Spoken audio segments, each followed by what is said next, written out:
kemuliaan bagi kita semua, Bapak, Ibu, Saudara-saudari yang dikasihi Tuhan. Jumpa lagi dalam renungan kita bersama saya, Suster Petronella Borukaro KSCC. Hari ini hari Senin, tanggal 16 Agustus 2021, Pekan Biasa ke-20. Bacaan Injil diambil dari Injil Matius, bab 19 ayat 16 sampai ayat 22 dengan tema Jual milikmu, ikutilah aku.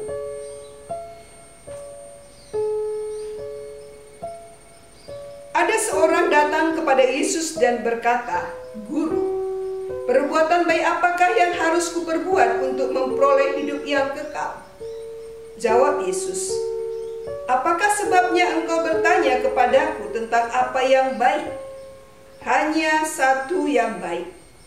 Tetapi jikalau engkau ingin masuk ke dalam hidup, turutilah segala perintah Allah."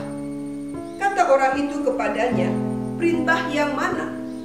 Kata Yesus, "Jangan membunuh, jangan berzina, jangan mencuri, jangan mengucapkan saksi dusta. Hormatilah ayahmu dan ibumu, dan kasihilah sesamamu manusia seperti dirimu sendiri." Kata orang muda itu kepadanya, "Semuanya itu telah kuturuti, apalagi yang masih kurang?" Kata Yesus kepadanya, "Jikalau engkau hendak sempurna, pergilah, jualah segala milikmu, dan berikanlah itu kepada orang-orang miskin, maka engkau akan beroleh harta di surga. Kemudian datanglah kemari dan ikutlah aku." Ketika orang muda itu mendengar perkataan itu, pergilah ia dengan sedih sebab banyak hartanya. Demikianlah sabda Tuhan. Saudara-saudari, orang terkadang bertanya, salahkah menjadi kaya? Kita akan menjawab, tidak salah. Sebab dunia butuh orang kaya yang bisa membantu orang yang membutuhkan. Pengalaman berkata, pembangunan gereja berjalan lancar karena bantuan dari orang-orang kaya. Dalam perayaan-perayaan besar di gereja, di masyarakat, untuk membantu biaya perayaan, panitia akan membuat proposal. Kemana proposal ditujukan? Tentulah kepada orang-orang yang punya uang. Di masa COVID ini, banyak orang-orang kaya yang membagikan harta mereka untuk membantu saudara-saudari kita yang membutuhkan. Bahkan dihimbau agar orang-orang kaya mau berbagi harta milik mereka. Banyak anak-anak yang berprestasi tetapi lemah secara ekonomi, lalu dicarikan orang-orang kaya sebagai orang tua asuh supaya dapat menikmati pendidikan yang baik. Dengan demikian, menjadi orang kaya tidak salah, tapi perlu diawaskan, karena kekayaan dapat dipakai iblis sebagai jerat untuk memikat hati manusia. Demi mendapatkan banyak uang, orang bekerja keras, lupa waktu untuk berdoa, lupa ke gereja, apalagi mengikuti kegiatan gereja. Beberapa orang bahkan meninggalkan imannya demi menjadi kaya, bahkan menghalalkan segala cara untuk mendapatkan uang. Lupa membangun relasi dengan sesama karena selalu sibuk mencari uang. Sekali lagi, menjadi kaya tidak salah, tapi hati yang dikuasai oleh kekayaan jelas tidak berkenan di hadapan Tuhan. Dalam bacaan yang kita dengar disampaikan bahwa seseorang datang dan berkata kepada Yesus, apa yang harus diperbuat agar memperoleh hidup kekal? Pertanyaan ini tidak lepas dari paham religius Yahudi bahwa orang akan diselamatkan atau memperoleh kehidupan kekal kalau hidup seturut ketentuan-ketentuan Taurat. Selama ini, orang tersebut beranggapan bahwa upaya manusia dalam menjalankan hukum Taurat dapat menjamin kehidupan kekal. Orang ini merasa sudah memenuhi tuntutan-tuntutan Taurat tersebut. Maka ia berkata kepada Yesus, "Semua sudah kuturuti, apalagi yang masih kurang. Orang ini sungguh luar biasa. Sebab semua perintah Allah telah diturutinya.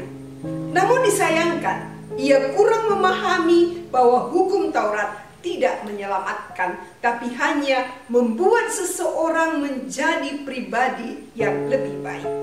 Yesus menunjukkan ada satu langkah lagi untuk menuju kesempurnaan. Dalam seruan kepada orang ini, Yesus mempergunakan kata sempurna. Jika engkau ingin sempurna, juallah segala milikmu dan berikanlah itu kepada orang-orang miskin, maka engkau akan beroleh harta surgawi. Dan kemudian datanglah kemari dan ikutlah aku. Kesempurnaan bisa dicapai dengan menyingkirkan segala sesuatu yang menghalangi kita mengikuti Yesus. Mendengar itu, pergilah orang muda itu dengan sedih karena banyaklah hartanya. Saudara-saudari, ternyata hati orang muda ini telah diikat oleh hartanya, sehingga hatinya sedih ketika Yesus berkata, juallah segala milikmu dan ikutilah aku. Saudara-saudari, bagi Yesus, semakin banyak kekayaan yang dimiliki seseorang, semakin kuatlah kekayaan itu juga mengikatnya. Sesungguhnya, kekayaan dan kemiskinan tidak menjadi jaminan keselamatan. Tidak otomatis juga orang yang miskin akan mencapai keselamatan dalam hidup. Jaminan keselamatan ada pada pilihan bebas untuk mencintai sesama dengan berbagi apa yang kita miliki dan mempercayakan diri kita kepada Tuhan. Maka orang muda yang kaya ini ditantang untuk membuktikan kasihnya terhadap sesama dengan kerelaan berbagi harta miliknya dan mengabdi dengan segenap hati kepada Yesus. Saudara-saudari yang terkasih, ini juga yang diminta oleh Yesus kepada semua orang yang mengikuti Dia. Jika kita ingin memperoleh hidup yang kekal, dua hal yang harus kita lakukan, yakni pertama, menjual harta milik kita dan membagi-bagikannya kepada orang miskin. Kekayaan duniawi hanya akan memenjarakan hati kita, sedangkan harta surgawi membebaskan kita dari kelekatan dan dengan rela dan hati sukacita dapat berbagi dengan sesama. Kita telah menerima berkat dari Tuhan, maka kita pun harus menjadi berkat bagi orang lain. Yang kedua, mengikut Yesus.